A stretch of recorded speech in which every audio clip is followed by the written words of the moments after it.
Story 1: The Vanishing Seat. Kenji, a meticulously ordinary man in his late 30s, had always found solace in the daily rituals of his life in Oita. His job as an accountant was predictable, his apartment tidy, and his evenings usually consisted of a quiet meal and a book. But his true sanctuary was the local bathhouse, the steam-filled haven where the day's anxieties seemed to melt away. One sweltering July evening, after a particularly draining day of spreadsheets and client calls, Kenji settled onto a low bath stool in front of the communal taps. It was unremarkable at first glance. A simple, worn plastic stool, the kind found in every public bathhouse across Japan. Yet, the moment he sat, a profound sense of ease washed over him. The curve of the seat perfectly cradled him, the height ideal, the plastic strangely supple against his skin. It was, quite simply, the perfect bath stool. From that day on, Kenji couldn't get the stool out of his mind. He found himself arriving earlier at the bathhouse, hovering near the stool storage, a small thrill igniting in his chest when he managed to claim it. He started to recognize its subtle scuffs and faded blue hue. Soon, his obsession began to seep into his everyday life. He'd be walking down the street and suddenly his eyes would lock onto a small, low object, a discarded bucket, a planter, a child's toy. And for a fleeting, disorienting second, it would morph into his beloved bath stool. He found himself contorting into strange positions in public, trying to replicate the feeling of sitting on it, much to the amusement and then growing concern of passers-by. His friends, a close-knit group he'd known since university, began to notice Kenji's increasingly peculiar behavior. Casual conversations would inevitably loop back to the stool, its unparalleled comfort, its inexplicable perfection. He started carrying a small, worn towel with him everywhere, just in case he found a stool to sit on, be it a public bench, a low wall, or even a stack of old newspapers. He'd meticulously wipe it down, settle himself, and close his eyes in blissful contentment, oblivious to the stares. Invites to izakayas and baseball games grew less frequent. Calls went unanswered. When he did see his friends, their smiles seemed strained, their eyes darting away whenever he brought up his latest discovery. He was losing them, he knew, but he couldn't understand why. He was just sharing his joy, wasn't he? Months passed, and the loneliness began to gnaw at him. One evening, his oldest and most patient friend, Takashi, messaged him out of the blue. "Kenji, can I come over? It's been too long." Kenji's heart lifted. Finally, someone who still cared. He cleaned his apartment meticulously, even setting out his favorite teacups. When Takashi arrived, the initial awkwardness quickly dissolved into comfortable chatter about work and old times. Eventually, Kenji, emboldened by Takashi's familiar presence, decided to unburden himself. "Takashi," he began, "I don't know what's happening. My friends, they're avoiding me. I think it has something to do with this." He gestured proudly towards the corner of his living room. "This stool. It's truly incredible. It's changed my life. I found it at the bathhouse. Now, well, I find it everywhere. I sit on it and all my worries disappear." He walked over to the designated spot, a small clearing in front of his low coffee table, and with a flourish, he sat down. He settled himself, a sigh of pure contentment escaping his lips. "See," he said, beaming up at Takashi. "Isn't it just perfect? The way it supports your back, the angle." Takashi lowered his phone, his hand trembling, his face pale. He looked at the screen, then at Kenji, then back at the screen. His voice was a strained whisper, barely audible above the sudden, ringing silence in the room. "Kenji, there's no stool in the picture." The words struck Kenji like a physical blow. He blinked, a slow, dawning horror twisting his features. He looked at Takashi's phone. then down at the space directly beneath him, the place where the perfect curve of the stool had so undeniably cradled him moments before. His eyes widened, fixing on the bare wooden floorboards. Yet he was still sitting. He could still feel the cool, smooth plastic against his skin, the familiar give and support beneath his weight. His muscles were tensed in the familiar posture, his feet flat on the ground as if braced against a non-existent base. A cold dread, far more profound than any comfort the stool had offered, began to seep into his bones. He tried to shift, to stand, but his body seemed locked in place, held by an invisible force, by a memory of contact that was no longer real. A low, guttural sound escaped his throat, a strangled whimper of disbelief and terror. Takashi took a step back, his phone falling from his numb fingers to clatter softly on the floor. His gaze was fixed on Kenji, on the man who sat perfectly still, mid-air, a horrifying rictus of realization contorting his face. "Kenji?" Takashi whispered again, his voice cracking. Kenji didn't answer.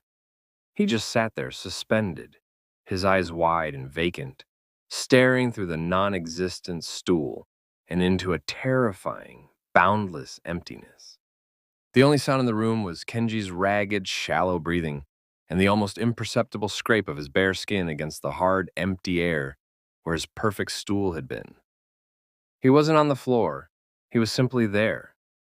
And it was clear in that horrifying moment that a part of him had just gone utterly, irrevocably somewhere else entirely. Story 2, The Cub's Maw. The late afternoon sun, usually a cheerful beacon at dismissal, felt muted, almost ominous, as Davin pulled up to Crestwood Elementary. His breath hitched when he spotted 8-year-old Lily by the school gate. She was alone, a stark contrast to her usual boisterous reunions with friends. Typically, she'd be bouncing on the balls of her feet, wide gap-toothed grin splitting her face the moment she saw his car. Today, she stood unnervingly still, her small frame rigid, her shoulders slumped. Her expression was utterly blank, a chilling void where her usual vivacity resided. "Hey, sweet pea," he tried, his voice carefully light as she climbed into the passenger seat. The usual enthusiastic "Daddy" was absent. She simply buckled herself in, movements precise and deliberate, her gaze fixed on her knees, her blonde hair falling like a curtain around her face. The silence in the car was heavy, a suffocating blanket he desperately wanted to lift. "Rough day at school, huh, Lils?" he ventured, glancing at her in the rearview mirror. She didn't respond, didn't even flinch, just that unwavering stare at her lap. Davin sighed, a knot tightening in his stomach. He usually knew how to coax her out of her moods, but this felt different, deeper. Perhaps, he reasoned, she just needed space. He decided to let the quiet settle, hoping the familiar rhythm of the drive home would somehow dissipate whatever gloom had claimed her. They drove past the sprawling, ancient expanse of Blackwood Forest, its dense canopy casting long, dark shadows across the road. Just as they passed the gnarled, sentinel-like oak that marked the forest's edge, a piercing, guttural shriek tore through the car's quiet. It wasn't Lily's usual high-pitched squeal of excitement or even a startled cry. This was raw, animalistic terror, ripping through the air. Davin, utterly blindsided, slammed on the brakes. The tires screeched, the car lurching violently to a halt by the side of the road. Before he could even register what had happened, before he could utter a single word, Lily's door flew open. With a terrifying burst of speed, she launched herself out of the car and bolted into the thick undergrowth of Blackwood. "Lily, no!" Panic, cold and sharp, seized Davin. These woods weren't just dense, they were notoriously wild, home to black bears, coyotes, and an almost impenetrable tangle of thorns and unseen ravines. He couldn't let her vanish into that dangerous wilderness. Without a moment's thought for his own safety, he fumbled with his seatbelt, threw open his door, and scrambled out, shouting her name. He saw her, a blur of pink and blonde, darting between ancient oaks, her small body unprotected as thorny brambles snagged at her dress, tearing at her skin. He winced, watching a thorny branch whip across her cheek, leaving a thin red line. She stumbled, her dress catching on a jagged root, sending her tumbling to the leaf-strewn ground, but she didn't cry out. She didn't pause. Instead, she scrambled up, not to her feet, but onto all fours. Her movements shockingly fluid, almost feral, as she continued to scurry deeper into the shadows, disappearing from his sight. "Lily!" His voice was hoarse, desperate, echoing through the silent woods. The air was thick with the scent of pine and damp earth, and then a sound that froze the blood in his veins, a low, menacing growl, deep and resonant, followed by another, closer this time, a bear. A full-grown bear. The sound was unmistakably close to where Lily had vanished. A primal surge of terror and paternal instinct flooded him. Rationality vanished. He ran blindly, impulsively, directly toward the sound, crashing through the underbrush, thorns tearing at his clothes and skin. Nothing mattered but reaching her, pulling her from whatever danger lurked in the heart of Blackwood. He burst into a small clearing, skidding to a halt, his lungs burning, his eyes scanning wildly. And then he saw her. Lily stood in the center of the clearing, her small figure stark against the deepening twilight. Her pink dress, once bright, was now a shocking, horrifying canvas of crimson. Blood, so much blood, covered her from head to toe, dripping from her fingers onto the forest floor. Beside her, a hulking, mangled form lay twisted and still. It was a bear, a massive black bear, ripped apart with a horrifying, almost surgical precision. Its side was torn open, its guts spilling out onto the decaying leaves, a gruesome tableau of evisceration. It looked as if something had viciously, mercilessly torn into it with impossible strength. Davin gasped, the sound a strangled wheeze in his throat. His mind reeled, struggling to process the impossible, the grotesque reality before him. This wasn't real. It couldn't be. Lily slowly, deliberately, turned from the grisly scene. Her eyes, no longer blank, held a chilling emerald gleam. She began to walk towards him, each step deliberate, unhurried. He registered that she seemed unhurt, unscathed, despite the carnage surrounding her. A wave of profound, disorienting relief washed over him, momentarily eclipsing the horror. He opened his arms, a desperate need to embrace her, to confirm she was truly safe. As she drew closer, emerging from the dappled shadows into the last sliver of fading light, a glint caught his eye. Something was hanging from her mouth. Something long, dark, and viscous. Story 3. The Unseen Footprints. The winter wind howled a mournful tune around Cassandra's secluded cabin, rattling the sliding glass door that led to her snow-covered backyard. Inside, the flickering glow of the television cast dancing shadows on the walls, its cheerful holiday programming abruptly interrupted by a grim news alert. A local anchor, her face etched with concern, reported on a recent string of brutal murders, detailing the suspect's chilling profile.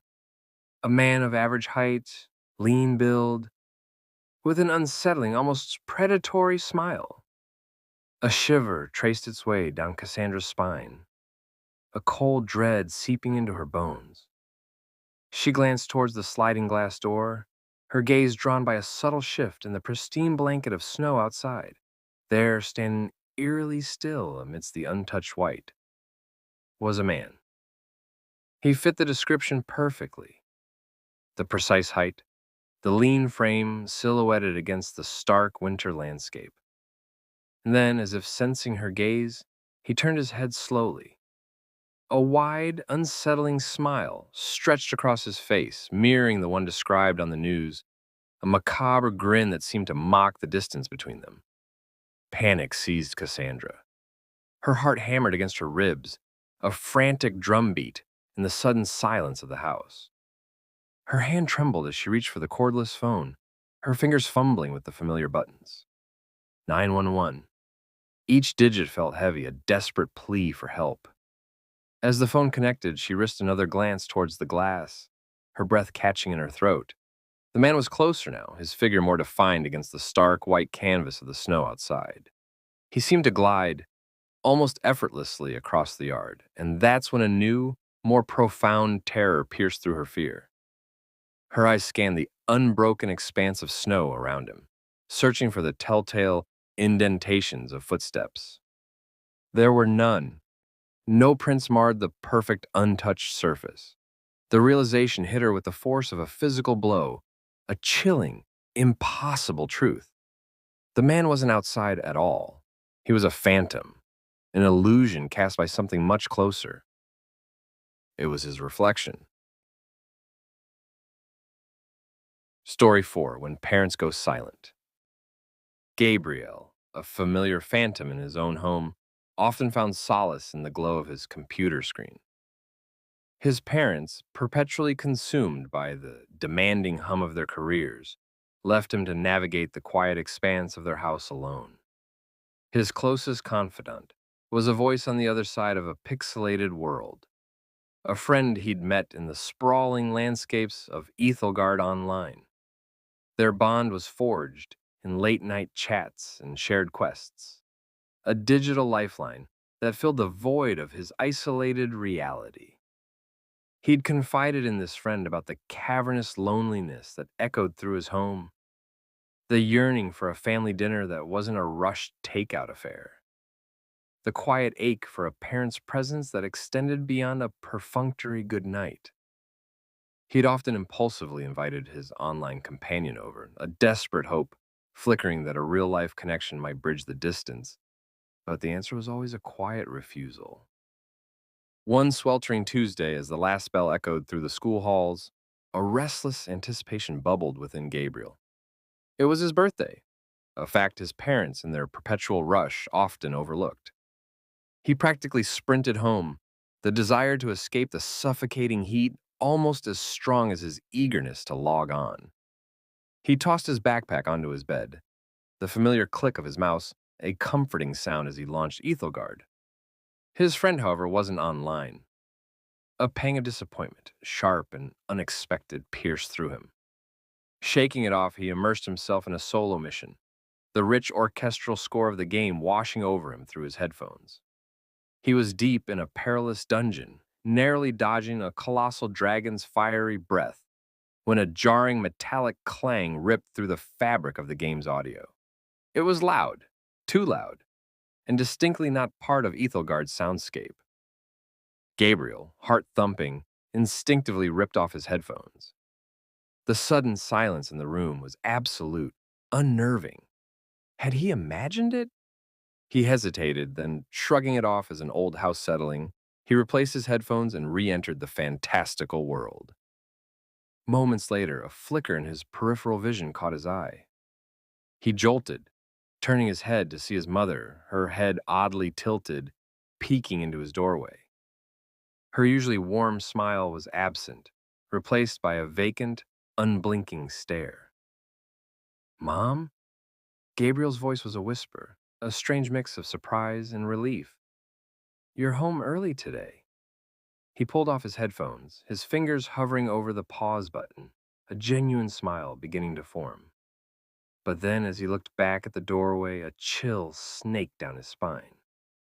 Above his mother's head, his father's face materialized, equally expressionless, equally unblinking. Both their heads were slightly skewed, as if balanced precariously on invisible shelves. A wave of unease washed over Gabriel, eclipsing the earlier relief. This wasn't right.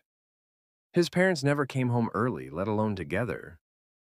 He stood slowly, The familiar scent of dust and old books in his room suddenly replaced by something acrid, faintly metallic. His smile faltered, replaced by a deepening frown. They weren't saying anything. They weren't even moving, just staring. A prickle of fear, cold and sharp, began to spread. Gabriel. The sound, distorted and drawn out, slithered from his father's lips, not in a voice he recognized, but a guttural rasp that seemed to tear through the quiet. Then his father's head moved, not a natural turn, but a grotesque jerking motion, as if yanked by an invisible string. His mother's head followed, a synchronized, horrifying twitch. Gabriel took a hesitant step back, his eyes darting between the two motionless, yet subtly shifting figures in the doorway. The silence in the room became a suffocating weight. His breath hitched in his throat.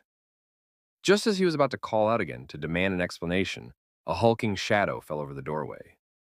A man, impossibly large, filled the frame, his features obscured by the dim light of the hallway. He held something in each hand, something that dripped. Slowly, the man raised his arms, and in the dim light, Gabriel saw them. Two severed heads, one unmistakably his mother's, the other his father's, their unblinking eyes fixed on him. A grotesque parody of the figures he'd just seen.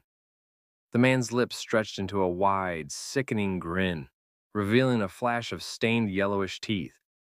Happy birthday, Gabriel. The man rasped, as the silence in the room was shattered by Gabriel's own blood-curdling scream. Story 5, Dear Friend. Dear friend, this is not a confession. There is nothing to confess. I would have to feel guilty for that. Let me be clear. I do not feel the slightest bit of remorse for anything. What happened was not my doing. I just feel as though writing to you, getting this all down on paper, will help me clear my head a little. Right now, I am in my bedroom. It's 3 a.m. My eyes are aching because they won't stay shut. I was ruminating on this, wondering why exactly it was happening to me, when I had a thought. Maybe if I tell you about her eyes, I will be able to close mine. I certainly hope so, because if I do not get some rest soon, I think I will go mad. It was those damned eyes. They were brown, a deep chocolatey brown that glowed amber when the sun hit them just right.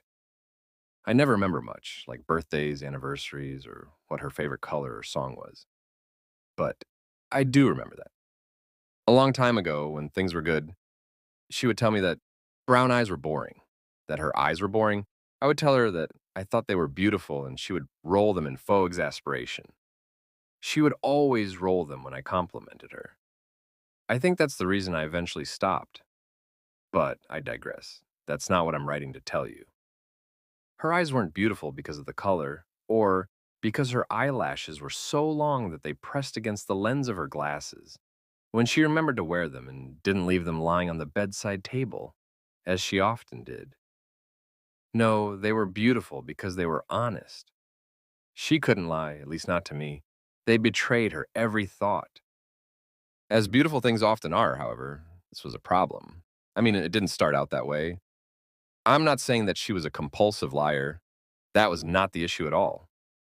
I will be the first to admit that there are times in every relationship when you need to stretch the truth, either to avoid an argument or unnecessary pain, or even just for time and convenience's sake. I am of the opinion that every relationship is founded on a certain level of deception, or at the very least, blissful obliviousness. The issue was not her lying. Oh no. Like I said, a little white lie here or there would not have bothered me. The issue was that as our relationship went on, she got bolder. As she got bolder, it started happening more and more often.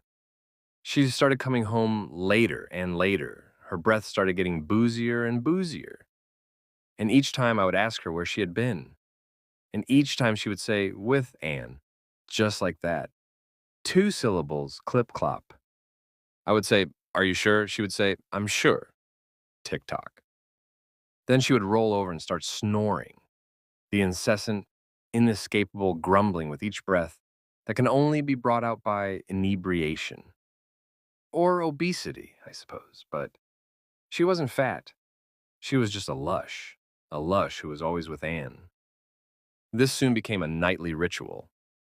I would retire around 10 p.m. after a glass of warm milk. I have an office job. I won't tell you where, for reasons that will soon be obvious, and need to be awake at 6 in the morning. She, however, has never held down a job in her life. I was always the one taking care of her. Around 3 a.m., she would stumble in, inevitably waking me up by fumbling around in the dark. Once awoken, I would ask her where she had been. She would say, with Anne. Clip clop. I would say, are you sure? She would say, I'm sure. Tick tock. And those damned eyes, those damned begging eyes, they beg me to believe her. They beg me not to pry. They beg me not to think. They beg me not to know. And I would lay there and look into them, glowing amber in the faint light of the moon through the bedroom window. Believe me, friend, I knew. I just knew.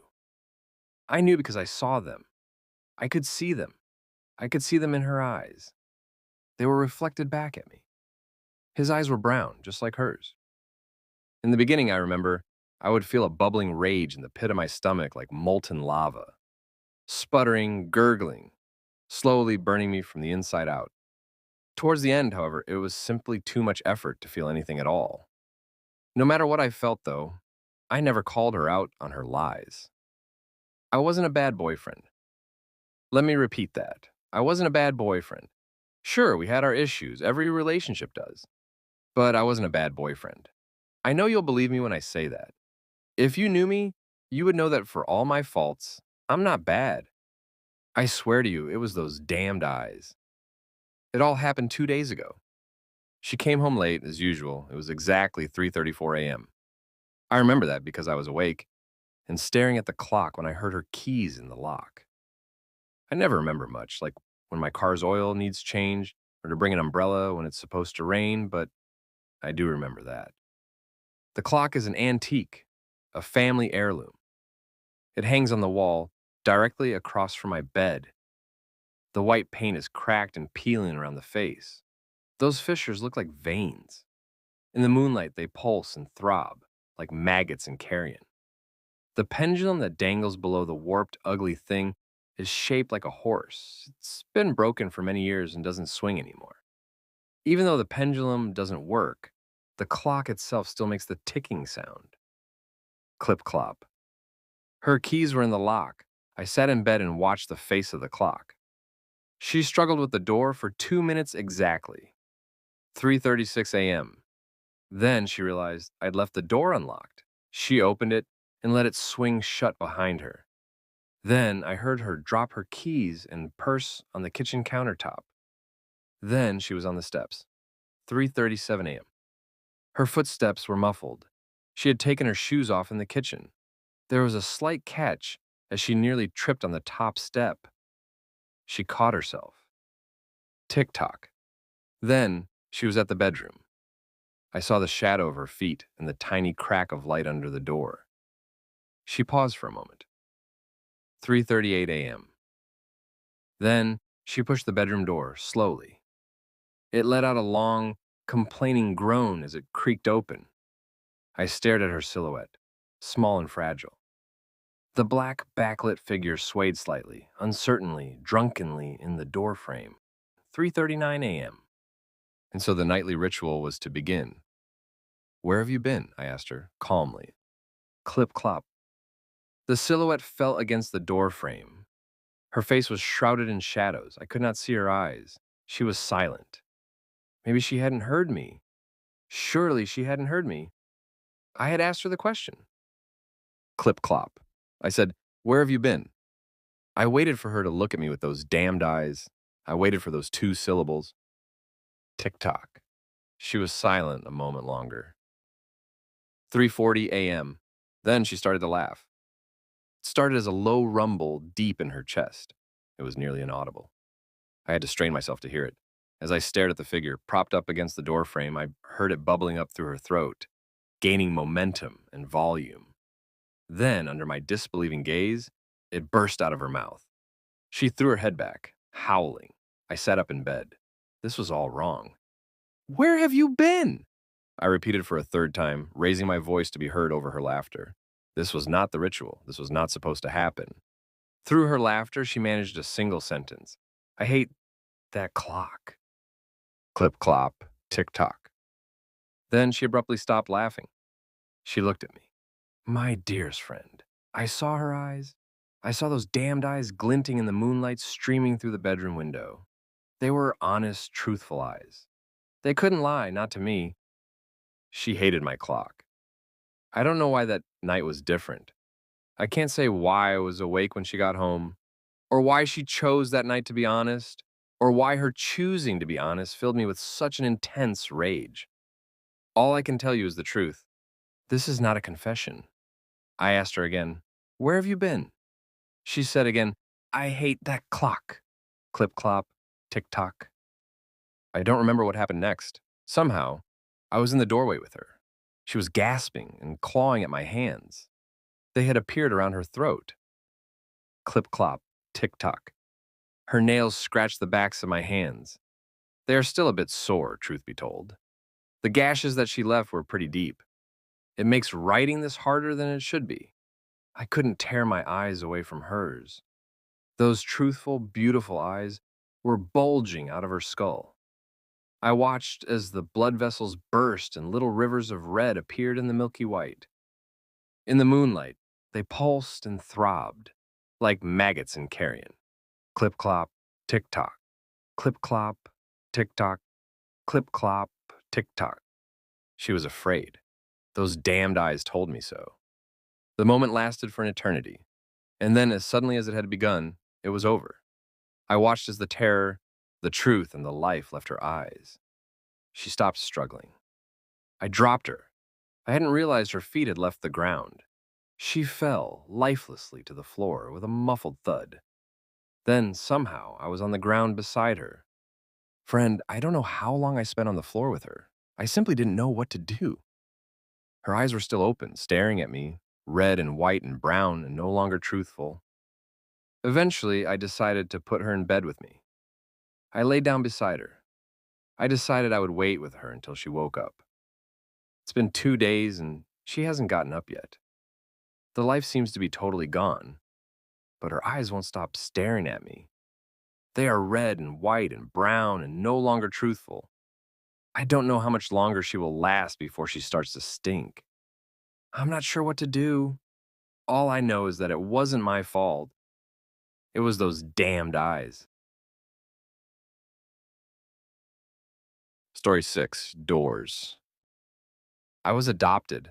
I never knew my real mother. Rather, I knew her at one time, but I left her side when I was too little to be able to remember. I loved my adopted family, though. They were so kind to me. I ate well, I lived in a warm and comfortable house, and I got to stay up pretty late. Let me tell you about my family real fast. First, there's my mother. I never called her mom or anything like that. I just called her by her first name, Janice. She didn't mind at all, though. I called her that for so long, I don't think she even noticed. Anyhow, she was a very kind woman. I think that she's the one who recommended my adoption in the first place. Sometimes I would lay my head against her in front of the television and she would tickle my back with her nails. She is one of those Hollywood mothers. Second, there's Dad. His real name was Richard, but he never really liked me much, so I began to refer to him as Dad in a desperate attempt to gain his affection. It didn't work. I think that no matter what I called him, he would never love me as much as his own child. That's understandable, so I really didn't press the matter. The most notable attribute of Dad was his unmoving sternness. He was not afraid to pop his children when they did something wrong. I found that out before I could use the restroom properly. He didn't hesitate to spank me. Well, I'm in line, and it's because of his methods. Lastly is my sister. Little Emily was really young when I was adopted, so we were about the same age, but she was slightly older. I like to think of her as my little sister, though. We got along better than any sibling could possibly get along. We would always stay up late together and just talk. Well, she did a lot of the talking. I mostly just listened because I loved her. It was a great setup that we had. We were short on bedrooms, so because I didn't want to sleep in the living room by myself when I was littler. I had a pallet set up for me next to her bed on the floor. This is where I have slept since. But it was cool with me because I enjoyed being with her, and I had always felt pretty protective of my little sis. Everything changed on a horrible Wednesday night. I was at home taking a nap when little Emily opened the front door. The sound of the door opening pulled me to a state of consciousness, and I walked from the room down the hall to the living room. That's when I first remembered it was Wednesday. I was never any good at keeping track of what day it was. Actually, I'll just go ahead and say it. My sense of time was horrible. But nevertheless, I knew it was Wednesday because Emily had just come home from her church's youth group gathering. She walked in the front door and hugged me, and then was followed in by Dad and Janice. "You have a good nap?" Janice said teasingly as she ruffled up my hair. I just shook my head away and snorted in a manner that clearly expressed that I was teasing back with her. "Don't you snort at your mother like that," said my father gruffly with authority. He shut the door behind him and hung up his coat. I was clearly joking, I growled under my breath. He must not have heard me, because I didn't feel him smack me. Emily then proceeded to our room, and I followed. She started telling me about her day. You know, usual teenage girl stuff. But I listened so that she would feel better. After her summary, she suggested watching TV, and I obliged and jumped onto the couch as she was going for the remote. She rolled her eyes at my little brother-like immaturity and scooted me over and sat down. The TV turned on and we watched it together until the sun went down. Emily was the kind of girl that instead of watching cartoons and soap operas, would rather watch Discovery and Animal Planet and Natural Geographic. I like those too, so I didn't mind. Actually, those were the only channels that can hold my attention. So it got late and Janice walked up behind the sofa. "Emily, it's past your bedtime. Turn off the television and go to your room. You too." She pointed at me. Emily turned off the program we were watching grudgingly and stood up. She started down the hallway to our room. As I followed, I couldn't shake the feeling that something wasn't right. We went into our room and Emily turned off the light. Just as she did, I caught a flash of movement out of the corner of my eye. It was out the window, but as soon as I redirected my line of sight to where the window was no longer in my peripheral vision, what it was that I thought I saw was gone. I still remained alert. For my sister's sake. I laid there in the darkness with nothing but the thin ray of light from the street lamp outside to illuminate the room. It wasn't much. Time and time again, I could have sworn that I heard subtle sounds just out the window. A twig break, leaves crunching, clothes jostling, and all the while I could smell a faint stench of sweat and blood. I kept my eyes open most of the night. The sounds outside subsided and the smell left my nose. I began to feel at ease, my eyelids closed. Not long after that, I heard a very loud crash on the other side of the house. I was up in an instant. "There's someone in the house!" I barked with extreme adrenaline coursing through me. "Wake up!" I shrilly pleaded with Emily. She did, and as soon as I saw her sit up, I ran to my parents' room. Dad was dead. His neck was splayed open and gaping as blood spilled out of it, off the bed and onto the floor. I saw that the master bathroom's door was closed, and just before it, on the outside, was a man. I don't feel comfortable calling it that. He was very large and rugged. He turned around and saw me, and that's when I saw him accurately for the first time. I won't forget it. His eyes were large and beady and trapped with lust. He was styling a beard that was badly unkempt with blood dripping off. His clothes were dirty and his face was cold. Just then, I noticed the same horrid smell of sweat and blood from earlier. But this time, it was overwhelming. He saw me. He saw me and grinned with a set of crooked yellow teeth. That smile threw me off. I thought that I was going to die. But then he turned back to the bathroom door, completely unperturbed by my presence. I was terrified and didn't know what to do. I just yelled and cried. I watched as he shouldered through the door that was Mom's only protection. I watched as he raised the large razor that he was carrying, but had obviously neglected to use properly. I watched as he sliced her open and tore her to shreds. I then heard something, the last thing that I wanted to hear. It was Emily's scream coming from behind me. The large monstrosity looked up from my butchered mother and stared at my little sister. I was distraught. He stood up and quickly started walking toward us. My sis turned and ran, and I was at a loss when he bypassed me and went straight after her. Why was she still in the house? Had she not assessed the situation and run? Apparently not. And now she was dead and I was alone. I ran after them both. I expected the man to kill her as he had the rest of my family, but I was sadly mistaken. He grabbed her by the arm and jerked her as a way to make clear that he was in control. He dragged her through the house. I was making all of the noise I could now, hoping and praying that someone would come to my aid. He mustn't take her, not her.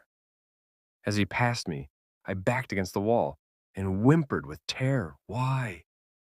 He didn't respond except by putting his free hand on my head while Emily screamed in the other and saying, "Good boy." He gave another crooked grin and a very cold, unnatural laugh. I followed him to the door where he dragged my helpless sister after him. He opened it, pulled her out, and slammed it shut behind him. I am now sitting in the house with my mutilated, adopted parents, shivering and whimpering with dismay. He's out there with her, doing who knows what to her, and I can't do anything. I would if I could, but I can't. I would chase after them in a heartbeat, but I can't. I sit here looking at the front door. I look down at my paws. If only I could open doors. Story 7, Come Closer. I'd actually seen him on our way home from school. He looked dirty and disturbed, and stared straight at us as our bus went by. We even made jokes about him, probably as our way of pretending we weren't afraid. He was incredibly out of place in our middle-class suburb, so his mere presence felt threatening. Thus our panic when the three of us got off at our stop and saw him at the corner, about to look in our direction. He was between us and our houses, and the bus had already pulled away, so we bolted for the bushes of a nearby yard. We weren't sure if he had seen us, but we peered through the leaves and saw him stalking our way, muttering randomly.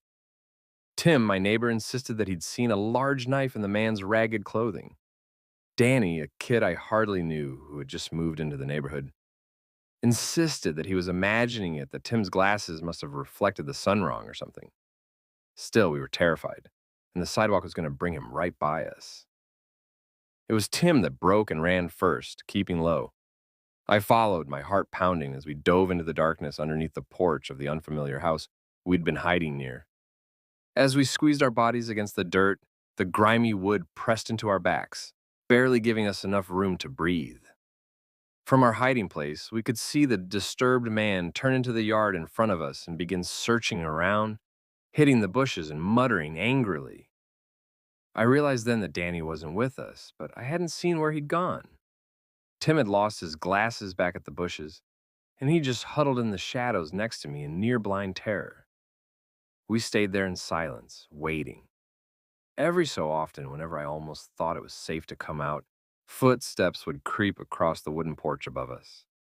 Tim almost sneezed once, but I covered his mouth and nose in stark fear.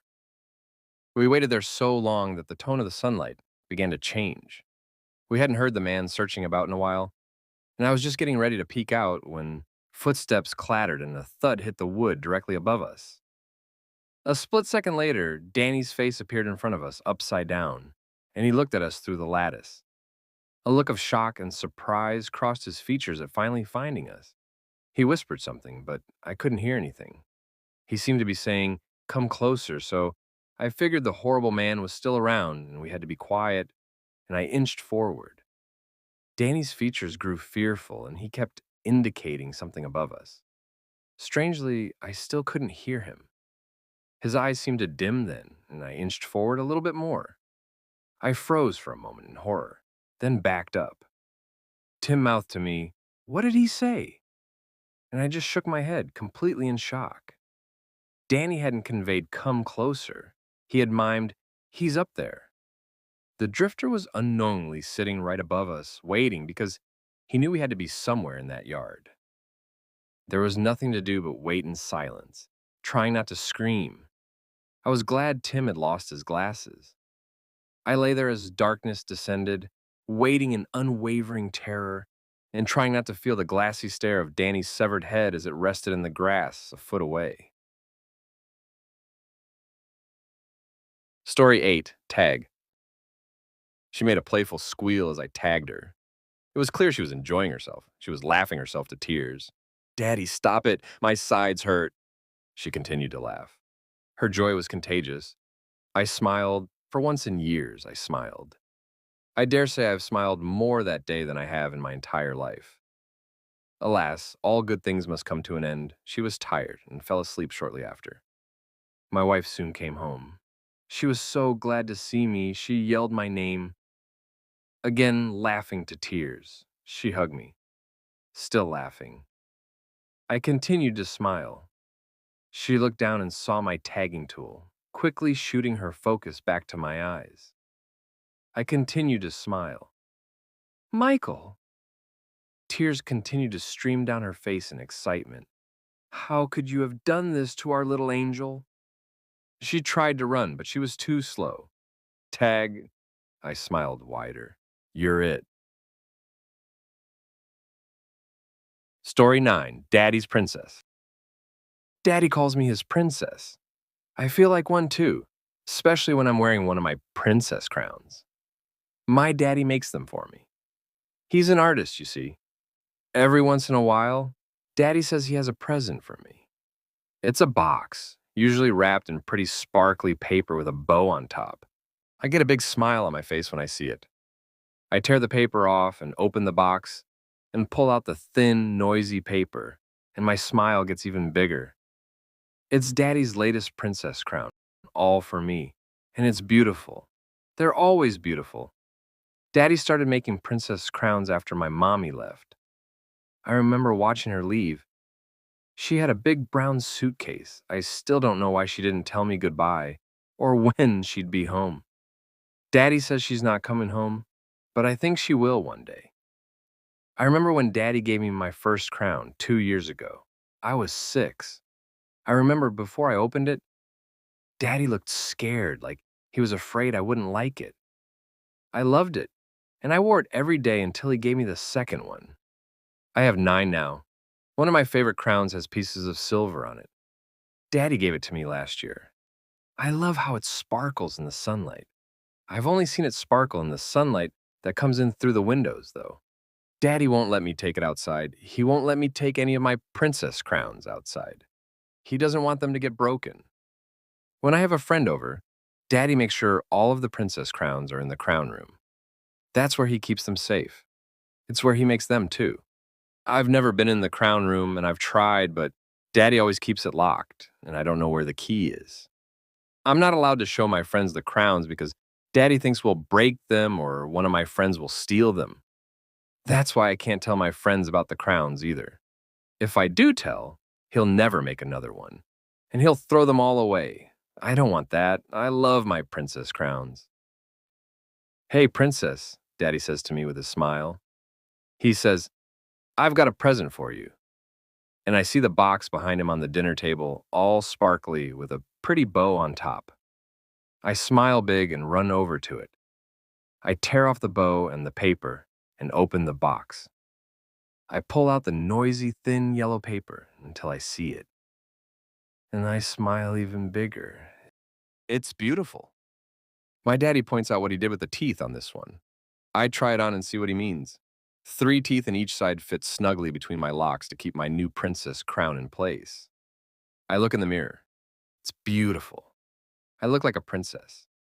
Then I notice this crown still has food on it. I take the crown off and look at Daddy. Usually, he's the only one allowed to clean the food off. He smiles and nods, which means he left some just for me. I pick the meat off with my teeth. It's yummy. I put my crown back on my head and smile at my reflection. Then I look at Daddy, who smiles back at me. I love my daddy. I'm his princess.